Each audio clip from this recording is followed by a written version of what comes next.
कई बार लोग ये पूछते हैं कि आपने राष्ट्रीय स्वयंसेवक संघ को क्यों छोड़ा, उसकी क्या वजह है। तो उसकी कई वजह हैं।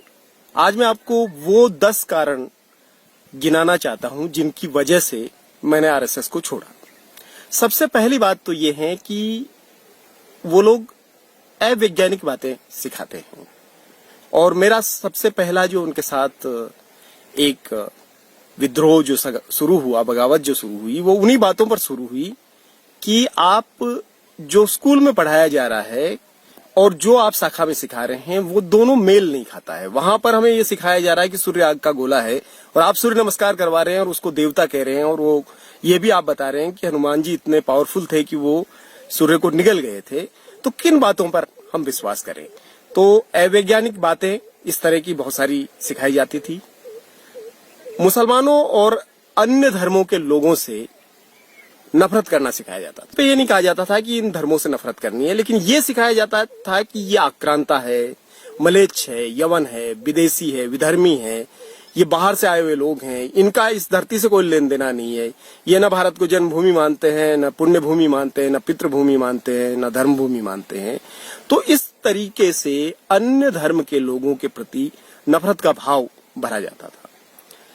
तीसरा एक कारण ये भी था कि उनको बौद्धिक चीजों से ज्यादा शारीरिक चीजों पर उनका जोर था। प्राथमिकता में वो चीजें थी कि आप जिस्मानी तौर पे मजबूत हों, न कि आप दिमागी तौर पे मजबूत हों। तो आप शारीरिक कीजिए, व्यायाम कीजिए, एक्सरसाइज कीजिए, लेकिन दिमाग कम इस्तेमाल कीजिए।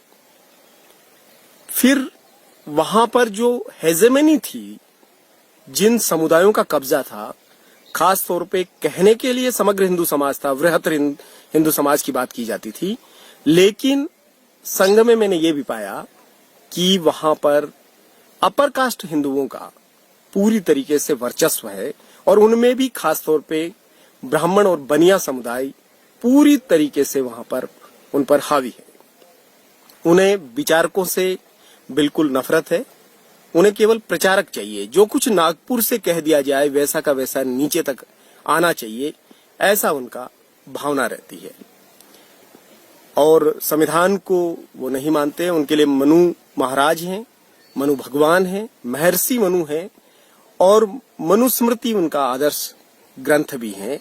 और शाखाओं में, कार्यक्रमों में, संघ के विभिन्न प्रकार के आयोजनों में ये गीत भी गाया जाता है कि मनुष्य तू महान रे, तू मनु की संतान रे।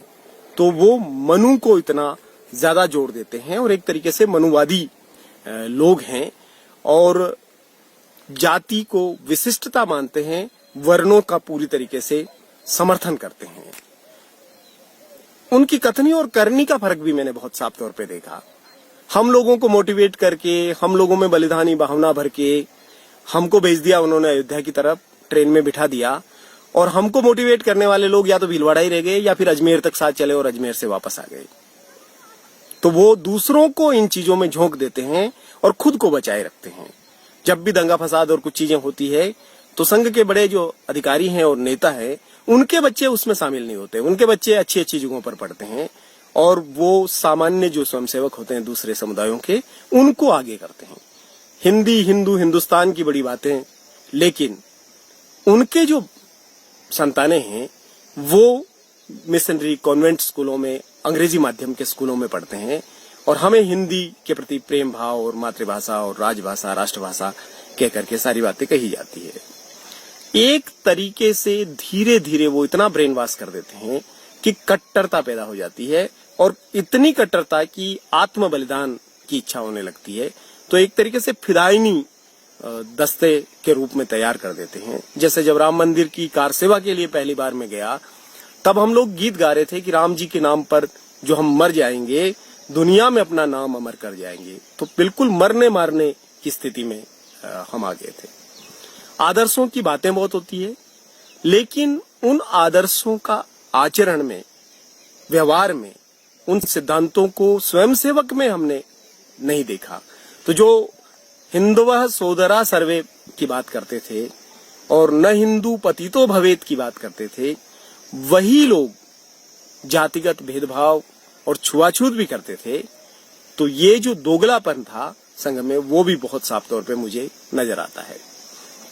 और आखिरी बात जो कि एक बड़ा कारण बना और जिसकी वजह से मैंने पूरी तरीके से संघ को छोड़ा, वो कारण व्यक्तिगत रूप से मेरे साथ जो जातिगत भेदभाव और छुआछूत किया उन्होंने।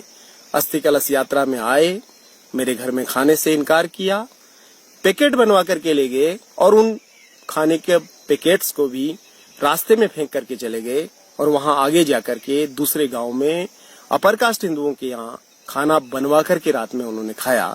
और जब इस बात का विरोध मैंने किया, जब इस बात को उठाया, मैंने सवाल पूछा कि ये क्यों किया मेरे साथ, तो उन्होंने उसको सुना ही नहीं, बिल्कुल नजरअंदाज कर दिया और बाद में ये भी कहना शुरू कर दिया कि ये बहुत छोटी सी बात है, बहुत मामूली सी बात है, इसको बतंगड़ नहीं बनाया जाना चाहिए और मैं राष्ट्र सेवा में लगा रहूं, न कि इस तरीके से इधर उधर हो जाऊं।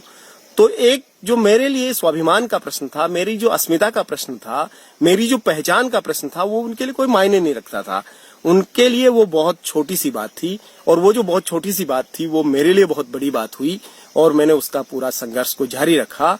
और मैंने ये महसूस किया कि उनकी हिंदू हिंदू भाई भाई की बातें महज लफाजी मात्र है, न उनको कोई समरस समाज बनाना है, न समतामूलक समाज बनाना है, न बराबरी लानी है, न संसाधन सबको देने, कोई लेना देना नहीं है। उनको वर्ण व्यवस्था, जाति व्यवस्था पर आधारित रूढ़िवादी हिंदूवादी पूरा एक व्यवस्था बनाए रखनी है और उनका पूरा जो हिंदू राष्ट्र है वो एक तरीके से ब्राह्मण राष्ट्र है, जिसमें ऊपर के 3 वर्ण राज करेंगे और चौथा जो शूद्र वर्ण है वो गुलामों की भांति होगा और जो अतिशूद्र है, अछूत है और आदिवासी हैं, उनका तो कोई मायने ही नहीं होगा, वो तो बिल्कुल 2M 3M दर्जे के लोग होंगे। यही पूरा उनका एजेंडा है और उसी दिशा में संघ आगे बढ़ता है। तो जब मैंने इन सब चीजों को समझा, जाना, तो मैं छोड़ करके बाहर आया और मैं अब लोगों को उनकी सच्चाई के बारे में अवगत कराता हूं और बताता हूं कि क्या स्थिति है और उनके झांसे में क्यों नहीं आना चाहिए।